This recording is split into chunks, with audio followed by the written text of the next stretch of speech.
And then where did I go to high school? I went to high school in Quakertown, which is like a super small school in it's like a public school in Pennsylvania, so just north of Philadelphia, like an hour or so.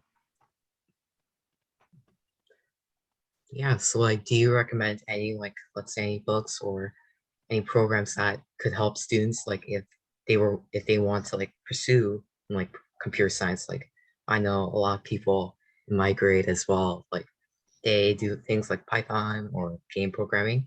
So it's like, do you recommend any like courses or companies that students can learn from, especially in the audience we have? Yeah, so I think especially in computer science, it's more about like learning languages, one, and two, learning like cool project ideas or like exploring ideas in the field. So there are certainly books, but I feel like even down to like blogs or random posts about things or like articles are really good for just like exploring. And then you can take courses on like um, oh, what is it called? Code Academy, right? Yeah. Like just getting your feet wet in certain languages. Like the first language I learned was C++, and then I learned Python, then Java, then C. Um, yeah, just like getting your feet wet, starting random projects. I think Python is a great starting language if you want to like learn any language to begin. Python is perfect. Um, and then like once you start getting your feet wet and understanding the language, just try projects. Look up fun starter projects in Python, or if you learn first in Java, just look up fun starter projects um, in whatever. And like, so second year of college, I had a Java class where I had to build a GUI for like a flight simulator that had a backend database attached to it. And like you would schedule a flight on the UI, and then it would register in the backend database, and it was just playing around with everything. There was another one in Python where I built a calculator where like you think, oh yeah, it's a calculator, it adds, multiplies, divides, whatever. But I had to do some recursion to deal with like parentheses and stuff. And like I think a calculator is a good one because like you can do super basic stuff like addition, multiplication, subtraction, and then you can add like order of operations onto it, and then you can add parentheses, et cetera, and like keep building it up, and then you can build like an interface for it. Um, Again, I'm rambling at this point, but there's so many things that you can do with any language that I think it's good to just get your feet wet. Another one's A Cloud Guru, which I'm currently using to learn AWS, and I think that's something in school itself that doesn't really get touched on a lot. And I don't want to say there's no reason to prepare for it because I use it every day now, and it's just like it's something that if you know AWS, you'll have an easier time understanding everything else.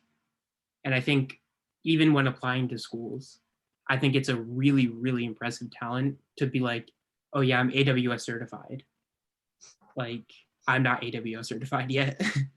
And if you can like brag that on like a transcript or like in interviews and stuff, I think that'd be really impressive.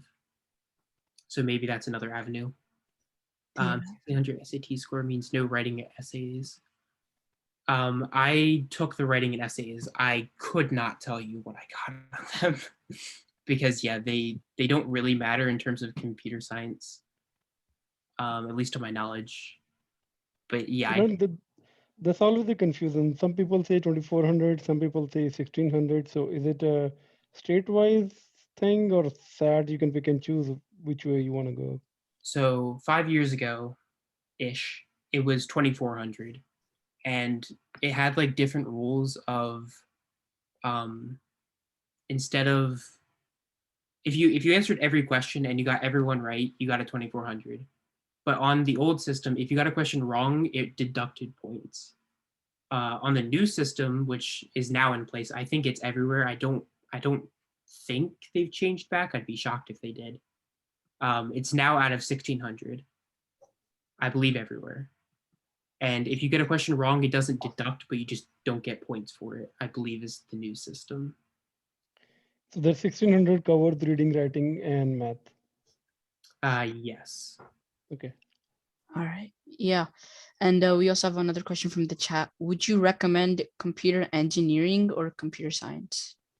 So the difference is, do you like software or do you like hardware? Do you want to build computers or do you want to build, like if you want to go into robotics, maybe computer engineering or electrical engineering is probably another good field to go into. Yeah, if you want to like physically build things, computer engineering is probably better. In terms of software, like I'm a software head. Like I like building things internally. So I went computer science. So it's more of it's a preference. Okay. It's pretty nice. Yeah. Yeah. So another question we have is, did you have like any motivation like from different people? Like it could be anybody, like school teachers, your parents, or just anybody. Well, my mom is a business analyst and she codes on a mainframe, which is like prehistoric nowadays. But so she was a coder, and that kind of motivated me also to look into the field more. In terms of teachers, I had a lot of really awesome teachers, like including English teachers and people that like I don't use that knowledge anymore, but like got a lot of motivation from them. But nothing in particular like, oh yeah, you should go into computer science or you should go into this.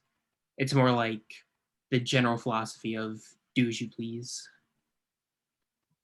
And Yeah. so yeah, so another thing I was going to bring up is I applied to I think 8 schools coming out of high school. And one big mistake I made was I had a lot of reach schools, but not a lot of safety schools. So like I applied to like MIT and got waitlisted. I applied to Duke, places like that, and I didn't get in anywhere other than Penn State. So it was like I went to Penn State out of like necessity rather than want, but I loved Penn State. Like it was phenomenal. So I think, yeah, one bad perception I had was like, oh, I have to get into one of these big schools. Like I have to get into MIT or Duke or, something like that. But as long as you make the most out of anywhere you go, it'll be fine. And I think that was something I learned a lot from my teachers in high school. Like I was very down on myself because I didn't get into a lot of schools, but it was just the philosophy of just make the most of what you can do and it'll work out, which it did. So Yeah, so in the chat there's another question. How many colleges should you apply to? Like is there any limit or like how many any should like you apply to? I don't think there's a limit. I think there should be like a minimum ish of like 5 or 6, just because at the end of the day, it's pretty much luck. Like when it comes down to a certain point, it's just kind of luck. Like either you stood out to these people or you didn't. And so you want to have a good like volume of schools. So like I would recommend having a couple safety schools, like 2 or 3, a couple reach schools, like oh I don't think I'm going to get into MIT, but I might as well shoot the shot anyway, kind of idea. Yeah. And then a couple like middling schools. So I think 7, 8 is maybe a good number. You can do less. I wouldn't do too much less. And I also wouldn't do too many more because a lot of schools have a application fee. So, and then did I have any safety schools? Penn State was my safety school. It was my only one, which Okay. I do. I don't regret because I enjoyed Penn State very much, but I do regret it in the sense that I didn't have a choice. If I wanted to go somewhere else, I would have had to take a year off. So I recommend multiple safety schools just in case. And like to be clear, like I had a 3.96 GPA in high school. I was in TSA. I was in National Honor Society. I took 10 AP classes. I passed 9 of them. Like it's not like I was a slouch in high school. It's just sometimes you get unlucky and there's not much you can do about it. And so in the chat, actually, there's another question, and it may relate to your university as well. So, like, can you share your experience within, let's say, Penn State, like the specific programs or like the courses you can take, or that surrounds or revolves around like computer programming or like, let's say, computer engineering? Yeah, I think so. I don't know necessarily where it is in the nation and for Penn State, but I know it's a very good computer science school. And I think one of the reasons it is very diverse in like the classes you have to take. Like I had to take computer engineering classes. I had to code in Verilog, which is a disgusting language that I never want to code in again. But if you like low level stuff, like hardware level stuff, it's pretty much what you code in all day. I had other classes where I built gates, like logic gates and stuff like that. The higher you get up, at least in Penn State, I know it's different in other places. Another person, Just and I work with, said that their higher level courses were in Java and C++. My higher level classes were all in C, but I could go on a rant for days about these upper classes because I loved them. And one of the key standout ones was an operating system class. So we learned about how the operating system in your Mac works or how it works in Windows computers. And I had to code a lot of different things in that class that I don't use anymore. But again, it all comes back to the problem solving of it all. Like I had to build certain things that your operating system does on a daily basis and learned a bunch of things like journaling and concurrency and stuff like that. And just problem solving your way through different issues in these upper level classes. While it's really difficult, it kind of gives you a good idea like how to do it in the real world. And I can't really comment on other majors, but I know at least in computer science, the way you learn in school, the problem solving of it all translates very well to the real world. Yeah. So how did Penn State help with your first job? I remember the interview process for Capital One. So Capital One was my first job. I had an internship. Okay. Yeah. I had an internship last summer, also on the same team. So it helped a lot. I remember the interview process really well because it was 3 hours long. There was 3 different parts. There was a behavioral one where they ask you questions like, how would you explain um, how would you explain a technical concept to a non-technical person, or like name a time that you did this. And then the other 2 parts were both technical and like, please code a linked list doing this or something like that. And I felt very prepared in that interview process because of the things I learned. In terms of like actually once I was inside the job, again, it's just the problem solving of it all. Because you don't learn AWS in school, which I think is a mistake. I think they should be teaching that. And I think learning it on the side would be a absolutely massive help. But just problem solving through ideas. Like in my internship, I worked on testing, like automatic testing. And I had never used Gherkin before, which is the language used for ATTT testing. But because I had a history of learning a lot of languages really fast, picking up that language was pretty easy. So Ryan, at this stage, I think the focus will be on the SAT score. So what did you differently at the high school or middle school level to achieve this like 1500 plus score in there? Like what sorts of resources or maybe any mentorship or any help you may have taken from outside? I had this massive SAT book, which I'm looking around my room now and I don't see it. But I had this huge, like really thick SAT book with a bunch of practice questions and stuff. I didn't take any like formal classes with any mentors or anything, but I studied from that book and I studied with my friends and like went through random problems. So yeah, I can't comment on how like having a mentor would work because I didn't do that, but Okay. I'm sure it would be helpful depending on if you get a good teacher or not.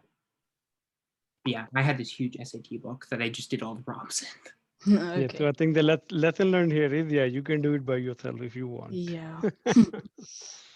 And that's how I prefer doing anything anyway. Exactly. Yeah, Yeah. that's the right way to do things. Did you do Mhm. any computer science competitions? No. I coded in my freshman year with the class, and I had one friend in high school that also went to Penn State, and I still talk to her to this day. But we would like talk through problems and stuff, and like I didn't do any competitions, but like we would talk about computer science pretty often. Yeah. So another question, I think this is just from us. Why did you feel the need to switch from astrophysics to computer science? What did you see in computer science that made you feel like, yeah, I think I should go with computer science instead of astrophysics? Yeah, I kind of mentioned this before, but when I would have to go back to my dorm and do homework for astrophysics, I was not having fun with it. Like I just wouldn't enjoy it. And then when I would get a homework assignment for my computer science class, I would go back to my dorm and like do it instantly, just because one, I had an idea how to do it. Two, I like look forward to doing it, and three, like when I look forward to doing it and I could get it out of the way pretty fast, it was just perfect. Another thing is, and I don't think this should cloud your judgment on what major to choose at all. Like, do what you're happy with. But I think, at least subconsciously, I knew there were a lot more jobs in computer science than astrophysics. And doing something that you know you can do in the future and like enjoy also plays a role. Yeah. So having the interest is a very big aspect. Yeah, that's Yeah. I would definitely focus on what you're interested in, and then if it also happens to have like a big job market, then that certainly makes it nicer. But I would focus on what you enjoy. Yeah. So I think our meeting time is about to run out. I'd just like to thank you, Ryan, for coming on today. Just one last Oh question. I yeah. think you have Okay. still time. So Yeah. Ryan, what possible career paths are there if someone want to pick up on this astrophysics, right? Um, one main one is you could be a professor in astrophysics, like just continue the being a professor and like teaching. In terms of like actually in the field, most of them are in the labs and like working on theoretical stuff, like working with black holes. Okay. One quick anecdote before we run out of time, or like a quick story. Freshman year, when I was in astrophysics still, I was asked by my physics teacher at the time if I wanted to help her on a research project, which was on gravity waves. And while I did enjoy that, like I really enjoyed that part, I just didn't enjoy other stuff. I also worked on the website that like housed all their information and like all their research.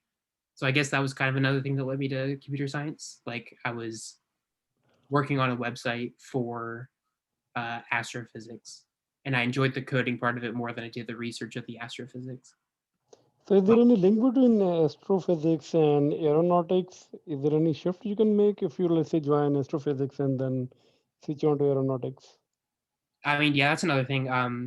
Aerospace engineering kind of falls into the astrophysics lane of like you can work on uh, building like spaceships and rockets and stuff. I have one friend in school that um, I haven't talked to in a while, but he was an aerospace engineer and he like was going to work on at SpaceX, and like he had friends that had internships at SpaceX, and like so I think astrophysics has a heavy parallel to aerospace engineering. Yeah. Thank you, Ryan. Yep. Yeah, so I think we will the meeting will end at 6:40. So I just want to thank you, Ryan, for coming on and sharing your experience throughout middle school and high school. And thank you everybody for coming on. We hope you were able to learn a lot. And yeah, all right. Thank Thank you. you, Bye-bye. Ryan. I really appreciated sparing your half an hour with us. I hope these kids will have some insight out of it to align their passion with their, capability. Yeah, Happy to help. that's the goal here. Yep. Yeah, so And- as we concluded an interview, yeah, it's a pleasure to meet you. So Yep. thank you. Thanks, guys. Thank you, everyone, for joining. Talk to you in the next session. All right. Bye. Bye-bye, everybody. Bye, guys.